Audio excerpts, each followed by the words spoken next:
you're endorsing the word breeding simply by retweeting it. Oh, for goodness sake, I didn't even use that word. But you reshared it, and I suppose this is the anger, Majosi used that word. So now this is what I'm saying. I look at the full meaning of what he's trying to say. I don't decontextualize it. There's no outrage against him, but the outrage is on me for retweeting it. What kind of lunacy is that?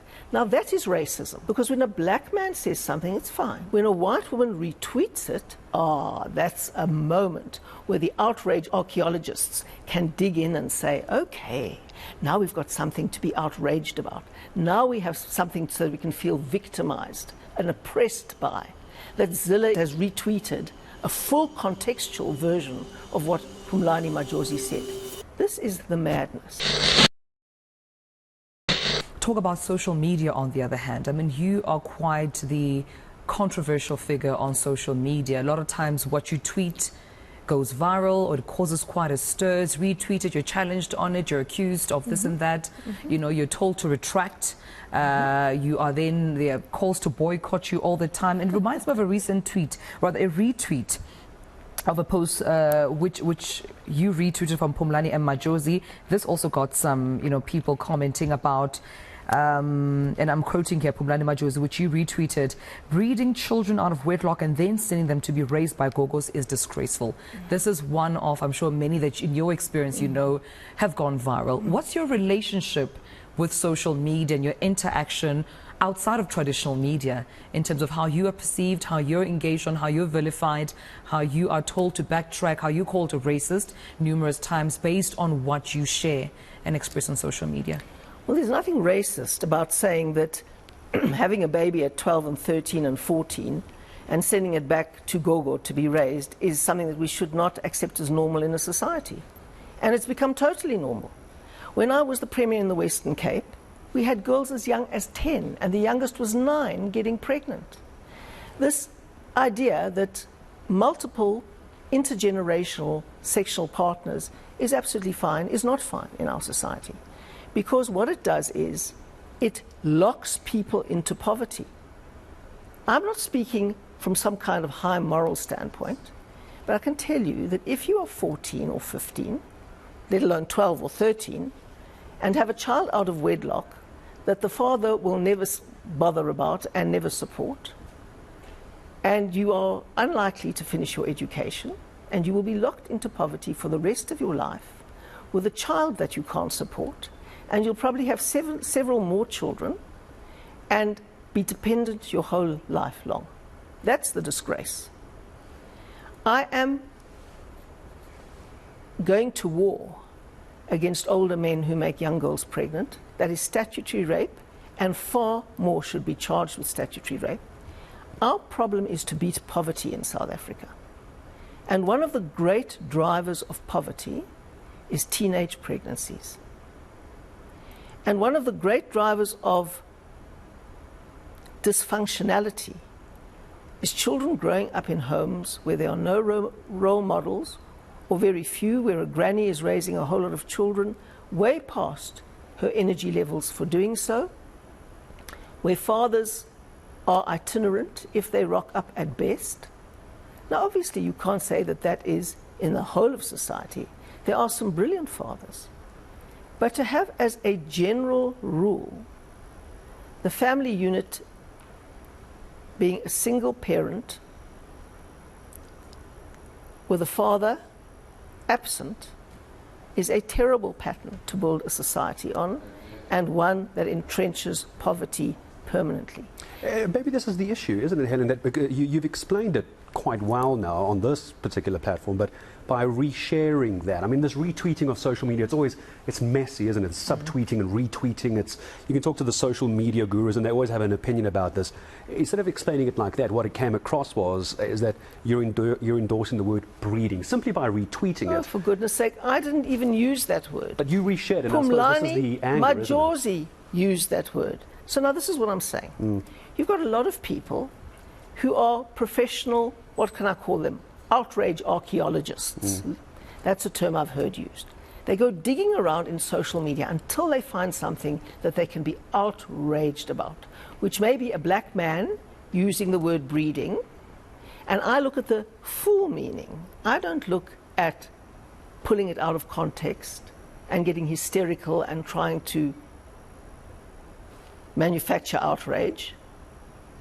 I look at the full meaning of what he's trying to say. I don't decontextualize it. There's no outrage against him, but the outrage is on me for retweeting it. What kind of lunacy is that? Now that is racism, because when a black man says something, it's fine. When a white woman retweets it, that's a moment where the outrage archaeologists can dig in and say, okay, now we've got something to be outraged about. Now we have something so that we can feel victimized and oppressed by. That Zille has retweeted a full contextual version of what Phumlani Majosi said. This is the madness. And that is why I will not buckle to it. Twitter is supposed to be the town square. Everybody is allowed to have their opinion on it. And I certainly believe in expressing mine. The bottom line is that it has been taken over by people who subscribe to critical race theory and who don't believe they're anybody unless they're victims, and then search all day for reasons why they are victims, and then present themselves as oppressed victims. What's victimizing young women is having babies at 12, 13, 14. Let's look at the real source of victimization. It's not somebody pointing that out. Yeah, that's an interesting one from Helen Zille. Many times I really enjoy listening to her, even though many black South Africans or blacks probably see her, as probably derogatory sometimes to black people or probably the black South Africans. Many times I just enjoy listening to her arguments, and, I think she really argues logically. She really tries to see things from a really objective side of things. But we know that there's something really, something really significant in South Africa's politics, which is colorism. There's this colorism. I think one of you in the comments actually spoke that South Africa's politics is about color. And so this whole issue about teenage pregnancy, adolescent pregnancy, here that's been analyzed by both Helen Zille and then a black politician in South Africa seems to be raising a lot of heat for Helen Zille, probably because I don't know if maybe this is a problem that's more significant in that. Like I think I've seen some research that says this is a problem that's really much kind of like significant in the townships in South Africa, and some other reasons. Even some other videos I've seen reporting about teenage or adolescent pregnancy in South Africa seems to use more examples from the black communities, and so it sort of like feels that the way the issue of teenage pregnancy is being reported actually zones in on a particular group of South Africans, and so probably that's why Helen Zille might have received a lot of heat for retweeting this tweet that was initially tweeted by a black politician about an issue that is considered as a wider social problem in South Africa. But in general, I just think that sometimes it might be interesting and it might be logical to listen to arguments for the sake of arguments, listen to points, listen to facts from the perspective of logic, rather than having this racial sentiment. And I think that's where South African politics really sounds interesting to me, because, coming from West Africa, I really do not see a lot of these issues that actually are prevalent in South African politics. And so it's so interesting for me, and how color and colorism can actually become a really huge factor in the analysis of certain social problems which a country faces. And that, for me, that's what South Africa represents. And I think this was a really interesting one for me. I don't know what you guys think. Share your thoughts in the comments. But I think Helen Zille has a point in analyzing and exposing the fact that it's really risky to have a society, with this amount of children raised from such backgrounds and such circumstances, and that she's trying to fight against the circumstances that allow teenage pregnancy reproduce across generations.